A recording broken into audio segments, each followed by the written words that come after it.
afternoon and welcome to the Gym Owners Fitness Business Podcast. Our podcast is proudly supported and sponsored by MyZone and Fitness on Demand. And again, I'm excited about the podcast today.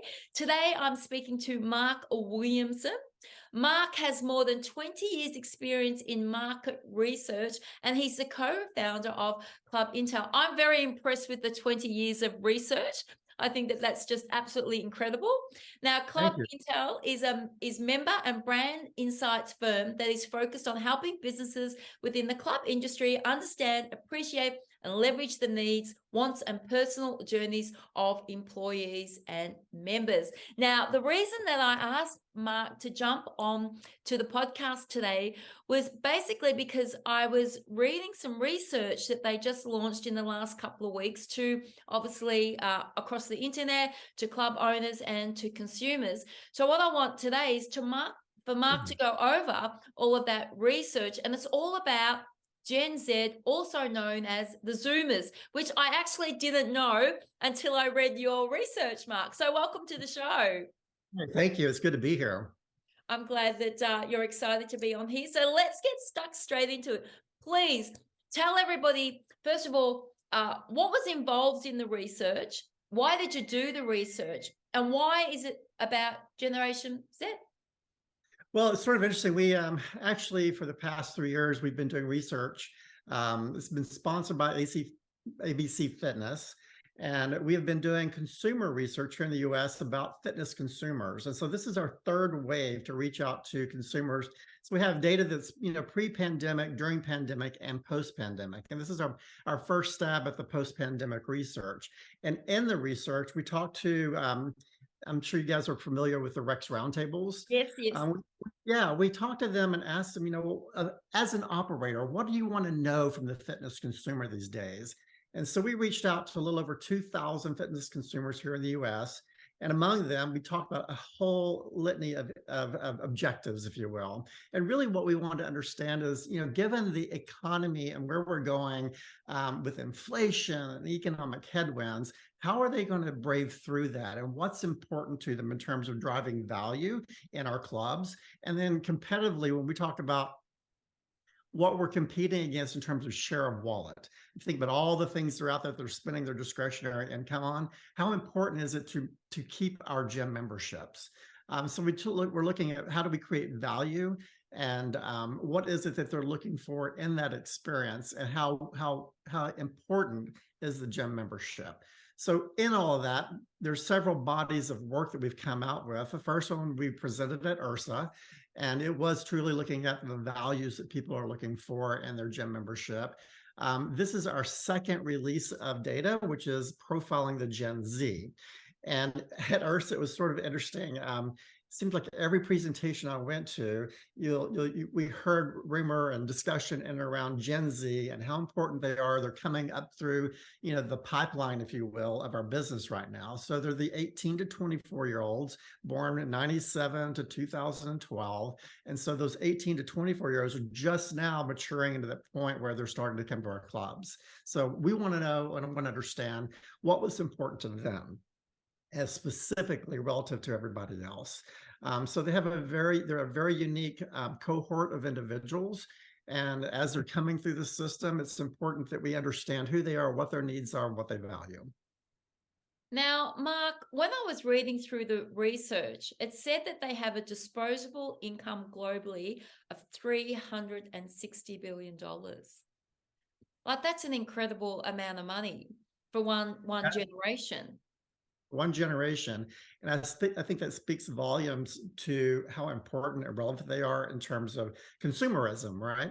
So we think about, that level of spend that's sitting out there. What we want to be able to do is make sure we're positioning ourselves as health club operators to attract them.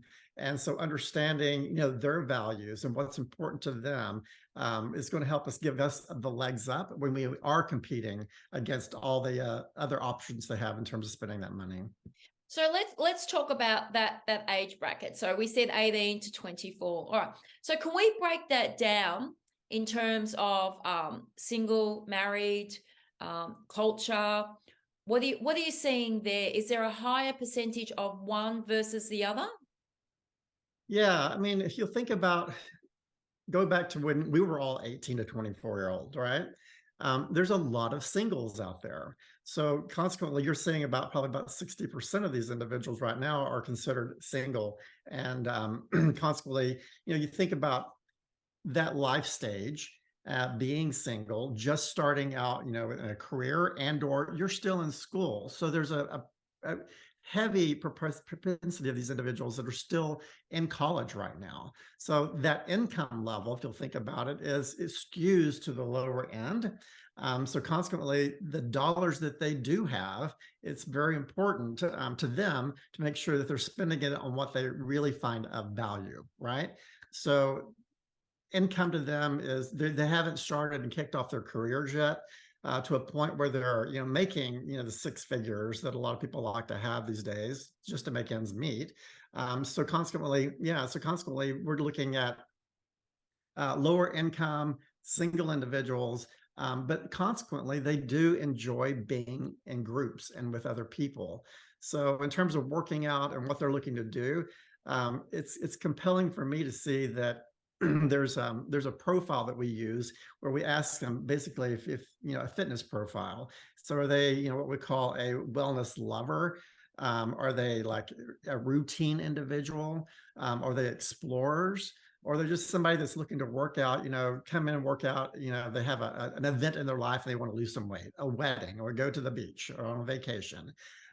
It's interesting that the Gen Zs, they really skew heavily to this explorer compared to everybody else. And so consequently, they're a bit promiscuous, right? So they like to go out there and dip their toe into things that are new and exciting.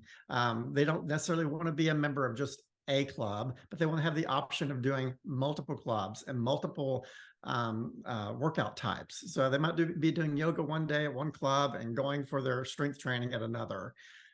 So consequently, you have a group of individuals sitting out there that have a wide range of interest and needs. And so consequently, as a operator, we can't just be placating to one need, one value proposition. We're going to sort of expand our thinking here and expand our value proposition to ensure that we're addressing those needs. So would you say that this generation is very much about challenging the status quo? Absolutely. I mean, they've got very specific values and like things like social justice. You think about that. They are challenging the status quo. They're going out there and they're fighting for rights and for individuality and people having a say in the world right now. So those values that they have that run deep in them: diversity, inclusivity, social justice and activism, individuality, self-expression. They're big in terms of being entrepreneurs and innovators. They enjoy what we call work-life balance. We always talk about work-life balance, but to them, that's very important that they have that flexibility to do what they want to do. That relates back into our clubs, in terms of how we relate to them. We're going to have to be able to address these values that are important to them. Do you think that if club owners don't support their values, that it could become have a negative impact for club owners, where this generation will say, well, that club isn't inclusive, that club's not about sustainability? Do you think that them as consumers look at this before they actually walk into a club to join a club? They do a lot of research online. So that transparency and those connecting to those values, they will search out businesses that actually address those values. So absolutely, if we're not on board with this new wave of thinking, and it's prevalent across all businesses and how we address these values. So if you're not going to address the values and you have a very different value proposition where you don't want to address those values, either through social content, through your brand story, or just blatantly saying it, it will have a negative impact on their interest and motivation to join and use your club. So what sort of social media posts are they looking for? Are they preferring to go to the short video reels? Are they preferring the static pic with the text? What are they searching for? And how, I have to ask you this question, how long is their attention span? It can be very short. So they want to get in and get out, right? So they want that information to be transparent and available. And quite honestly, YouTube is one of the most sought after tools that they use, platforms that they use for learning. So consequently, a lot of my clients that I work with, I'm like, you need to have a presence on, multiple platforms, but YouTube is where they'll do their searches to learn about different brands, learn about your offerings. So if you have, if you want to become like, the subject matter expert in your community and you don't have a presence, you're going to have one because that's where they're going to first. So YouTube, Instagram, Snapchat, and TikTok here in the US are the prevalent tools that they're using. It's interesting because as a club owner, we don't really have TikTok and we really don't have Snapchat, but we do have a high demographic in that particular age group. I find it's really interesting because they talk about how they want to have a lot of social interaction and they want to feel welcomed within clubs. But the issue I have is when they walk into the club and when they leave the club, they're wearing their headphones, and it's very hard for those on the reception desk, unless they jump out in front of them and say hi and bye, it's very hard to engage with them. What are some of the other ways that, to say, club owners like myself who aren't really into TikTok and Snapchat, what are other ways that we can engage with them? Well, if you don't have Snapchat and TikTok, I mean, there is YouTube and there's Instagram, right? Yeah. And so YouTube is the #1 tool that they use for research and to learn things. So you can have a presence on that. And it could be as simple as, I have clients that have shot profile videos of their personal trainers. They want to have access to their trainers. They want to be able to trust their trainers, right? So there's things you can do from that perspective. But internally in the club, to your point, with coming in with their headphones on, basically it says, leave me alone. Yep. Be isolated. The reality is a lot of them, there's opportunities to create programming in and around events that include other people, right? So you have your challenges, there's group X, there's small group X that they like to do. They do like community or communal sports. So things like if you have a basketball court, are you programming for basketball teams and stuff, outdoor sports, you can get them outdoors. Indoor outdoors is, a big trend these days. People want to be in touch with Mother Nature again post-pandemic. So constantly, what are we doing to create group events and challenges that would help them to connect with other people, to socialize and be social? So although they're coming in with that headphone on, they like working out one-on-one, quite honestly. But they do enjoy the other events with people as well to socialize. I wouldn't say that they're standoffish, but I think they're very focused when they come into our clubs. They've got the headphones on. It is a cue to us to leave them alone. But beyond that, they do enjoy, the community aspect of working out. So let's talk about what happens within the club. So this generation comes to us to purchase memberships. What are we seeing that's occurring the most? Are they the type of generation that want, look, I just want something week to week, I want to cancel whenever I like, or do they want to be fixed in at a cheaper rate for a longer term? What are you seeing globally that this generation is preferring to purchase as a membership when they walk into clubs? It's interesting. It runs the gamut. I'll tell you the truth. There is interest in having short-term memberships, long-term memberships, transparency in terms of if I want to get out, you can get out of your membership. I know there's several clubs here in the US that are going down that road of there is no commitment, there's no initiation fee. You can get in and get out if you want, whenever you want. So flexibility, that value of flexibility is big to them. So consequently, we're seeing, options, having options in terms of membership. It's not just one way or the other. It is having the flexibility and the options and being transparent with it. And something else I found very interesting is because they do a lot of research and they are online, they are the first generation that basically were born with the internet, right? Yep. And so consequently, they're online a lot and they're doing a lot of online research. And as a club or a brand, And if you don't have an online presence, a nice website with the option of doing membership online, you're missing people, right? You're missing opportunities to matriculate membership. So consequently, that's a big opportunity for a lot of people. I know there's been a lot of operators who have been resistant to signing people up online because they want that face-to-face interaction to come through the sales process, but that's not necessarily what they want. So transparency in terms of membership and the programming that goes along with it, that transparency is very important. And the other thing is important to them is they love using all the options for payment, Venmo, debit cards, and if you don't have the capability to run cards and use these different funding options, then you're also missing out on an opportunity. So all those new tools that we have to make payments, they're on board with that. That's primarily what they like to use. Yeah, I mean, in terms of the online memberships, we've had that since the very first week that we ever opened nearly 20 years ago. And I highly recommend it to all club owners. Have your memberships available to purchase online, because when you don't do that, though you think, oh no, if I don't give them that information, they'll come into the club. Well, they might actually condition themselves by the look of your website. You've missed out on an inquiry. So sometimes giving them too much information is better than not giving them enough. That's worked really, really well for us. In regards to the payments, here in Australia, we have Afterpay, and Afterpay has been a great success for our business. That generation loves Afterpay. They don't mind paying it off. So if you can offer that on your website and in club, I definitely recommend that.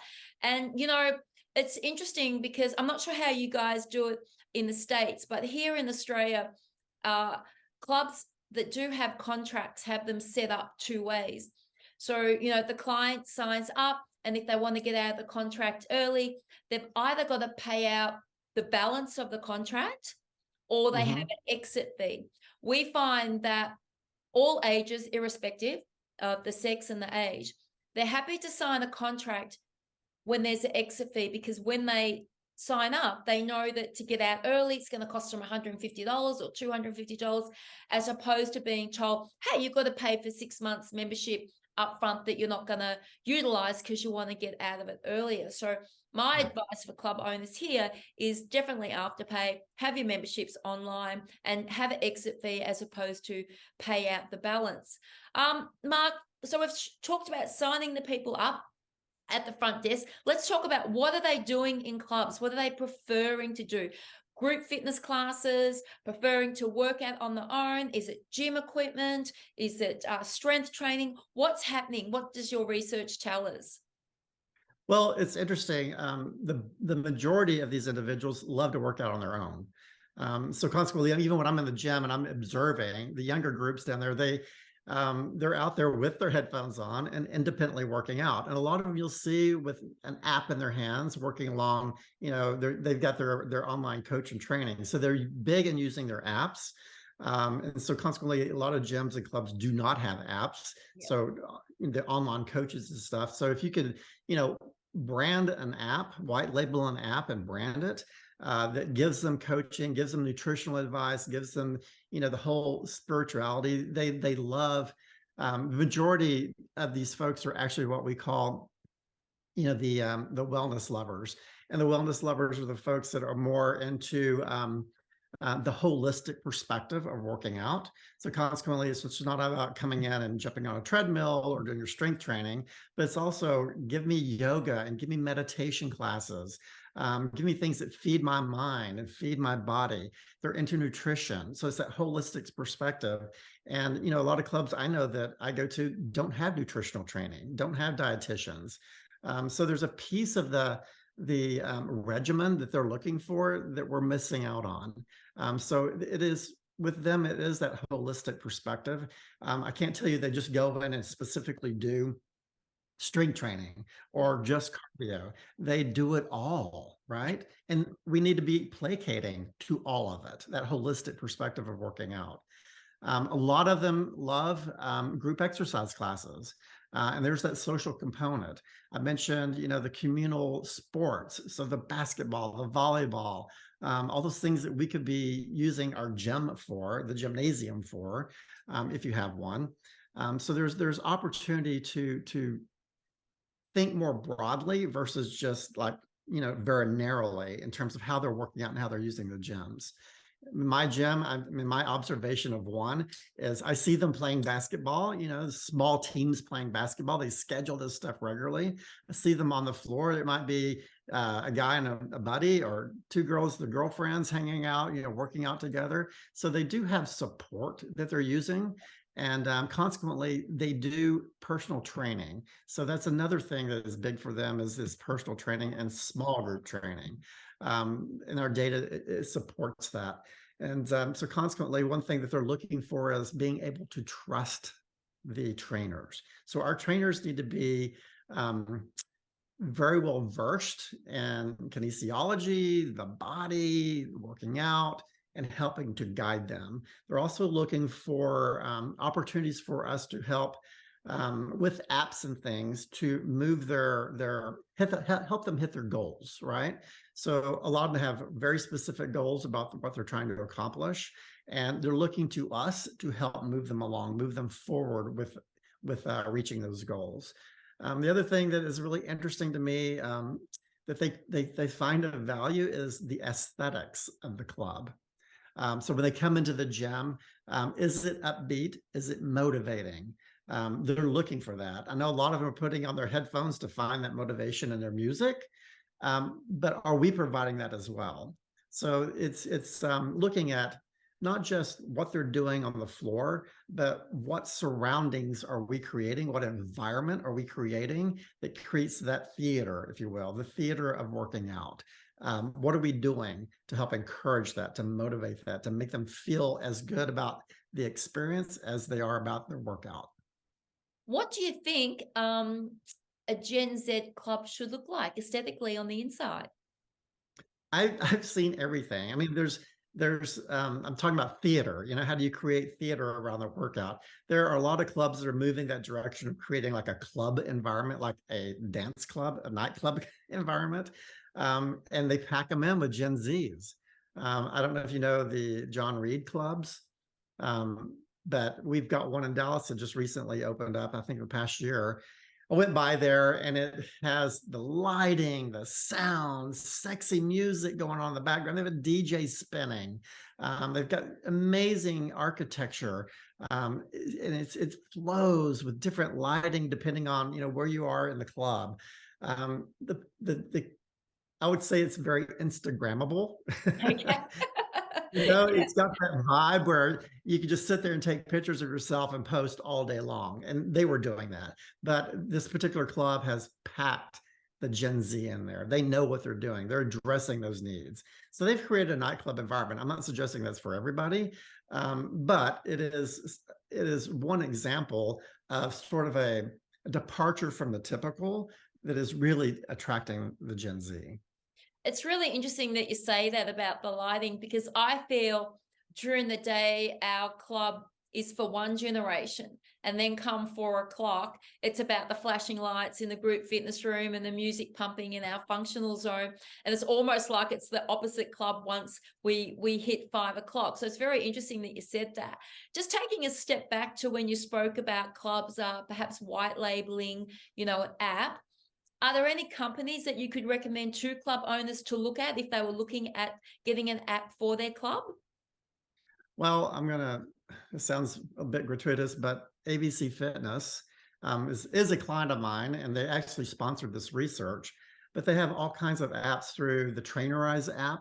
I don't know if you've looked at that. Yes, I have. Yep. Yeah, and it gives you that opportunity to go in there and white label it and brand it for yourself, or just use it generically, right? But you can load in your own video. So there's opportunity to expand upon what they're currently delivering, to customize it and make it more about your own brand. So yeah, there's several out there that do that. MindBody, I believe, has one as well that you could customize to your brand. So there's several in the US that I know of that are doing that and doing it very well. I was a member of a boutique hit club, and they use the Trainerize app, and the owner has gone in there and created very specific video workouts, right? So if you are doing a specific hit training session, each of the different stations, he's got a video set up for it and shows you the proper technique and all that stuff, which is really great. And it walks you through it. So if you want to learn, it's sitting up there and doing it. In addition to that, there's nutrition on there. So there's, you can load in your food calorie counts, what you're eating, and they can monitor that for you. My Zone was attached to it as well. So, one of your sponsors. So it tracks, all your calorie, your burns, your workouts through My Zone. So it's, a very well integrated system that, as these Gen Zs are coming through, instead of using their phone and going to YouTube for the workout, why not direct them to our brand and let them work out through that? Yeah, I mean, I totally agree with you. I think white labeling and having an app, within your club that's under your own brand, it's I think it gives you a higher retention opportunity as opposed to them, being exposed to something that's happening without, outside of your club, and then perhaps losing them as a client. Mark, you've done so much research, over the years. I'm constantly seeing you, launch something up there brand new. What fascinates you the most in our industry across all demographics? I don't know if it's a positive or a negative, but what fascinates me the most is that there are definitive trends that are impacting our industry. And my concern is that we're not listening to those trends and we're not building or innovating to those trends. So it's one thing to stick your head in the mud and do the same thing over and over and over. Meanwhile, we have access to clear-cut data and trends that we are supporting right now. We're providing this input. And as an operator, I think operators should be all over this information and figuring out how to innovate and create the space, if you will, using this data. It's no different than looking at, several years ago in Club and Tail, we were tracking trends around the world, global trends, and technology was bubbling up as being a huge opportunity for us. Yet operators, I mean, we were talking operators, we were measuring their usage of technology, and it was so low, and it was compelling to us to think it's like technology has been around for a long time. Why are we so late to the game in terms of using and accessing and leveraging technology? So Brian O'Rourke has, the Fit Tech group. And so you have teams of individuals out there that are really focused on technology and the uses of it and how that will play out in our world in the health club industry. And so consequently, I think you have opportunity to reach out to those folks, gain access to what their research is and around technology, and deploy this and take it in baby steps. It's going back to strategic planning. If you think about strategic planning, it's not just, what am I going to do today, but it's what am I going to do the next 3 to 5 years of my business? How am I going to grow it? And as we see these trends emerge, how are you using these trends in your strategic plan to make sure that you're addressing these down the road? It doesn't have to be today, but it does have to be eventual, or competitively, you're going to lose competitive differentiation, right? As these other brands are tackling and using and deploying technology, you need to be doing the same, or you're going to be left behind. Yeah, I totally agree with you, Mark. The research is there for people to read. It's free. It's not like you have to, you have to pay for it. You don't have to put into place everything that you read within the research. You can pick what you think you can implement into your club or make some changes. And if you're not that person to do that, then perhaps delegate it to somebody else within the club. Like sustainability, I'm all for it. I totally understand it, but I'm not the person to implement it into the club. So therefore, I've delegated that role to somebody else who's passionate about the Yeah. and I know that they'll do a better job than what I do. And I talk to club owners all of the time, and it's almost like a fear to implement something new into the club because they feel that members are going to leave in droves, and that's not necessarily the case. Often when we implement something new, we actually get more foot traffic through the door. Yeah, what I find compelling is we don't have to do it all today. Yeah. But if you set up a plan, let's say over the course of the next 2 years and slowly, gradually implementing these tools, then at some point you're going to be to a point where you've got a full complement of technology that's working for you. And to your point, it might not be for everybody. Everything is not for everybody, but given your brand and your value proposition and your consumer base, what are you doing to address those needs? So consequently, to your point, we have all this research sitting out here, and it's cut across, all the different generations, all the different types of clubs sitting out there, to help you evolve your club and to innovate your offerings. So, take it, spoonful at a time. Totally agree. Now, Mark, you consult to club owners and you do that on a global capacity also. So if somebody wanted to get in touch with you and they wanted to talk about perhaps doing some research on, perhaps their club, or perhaps they just want to consult with you and get some ideas, where's the best place for them to get in touch with you? Yeah, so email is usually the best. And so the email address is mark.williamson@clubintelusa.com. And then, our website is clubintelusa.com, and you can always jump on there and check out our offerings. We have a lot of white papers we've written in the past. All the reports that we're talking about today that we've been publishing are online, free for download. And then if you want to set up for email, we have a subscriber list, and we publish a lot of reports through our email as well. Well, Mark, I've thoroughly enjoyed chatting to you today about Gen Z. Perhaps next time we need to perhaps chat about the baby boomers. that could be our next discussion, because that's a market that is most definitely not being tapped into at its full capacity, and they are out there spending, and they are very, very keen to look after their health, both, internally and externally. And I think that would be a great conversation for us to have next time. Yeah, so we have a lot of data on boomers as well. So I could actually create a separate report just for that conversation. That would be fantastic, because I do speak to other club owners who are like, how do we get these people into our club? And it's almost to the point now where I feel that every week we should be reading a paper on each generation that's coming. Yeah. Even the younger generation, because what I'm also seeing in clubs is the amount of parents that want to join their 11, 12 and 13-year-old kids up to the clubs. And so what we need to find out is, what do we need to do to provide these guys with a service, and why is this happening? So I think that would make for great conversation down the track. Absolutely. So coming up, just a preview of 2 reports that we're getting ready to release the next couple of months. One is on the evolved definition of wellness. Okay. So we have done a lot of research in around wellness and what that means today. And I hinted to a little bit of this with the Gen Z, that's more holistic an approach versus it's not just physical fitness, but it involves spirituality, nutrition, mental health, wellness. So you've got 4 strong pillars that we're looking at, we will be reporting out. And the other one is addressing community. How do we create community within our clubs? So look for those reports coming out in the next couple of months. I certainly will. And just something to think about. And I'd love to see this pop up in your next report. We talked about the headphone scenario, leave me alone. What I would like to know is, has anybody done any research into wearing the headphones? Is that actually playing a role in the negative aspect of a person's mental health? Because it's pulling back on their social interaction within the club. So how do we get these headphones off?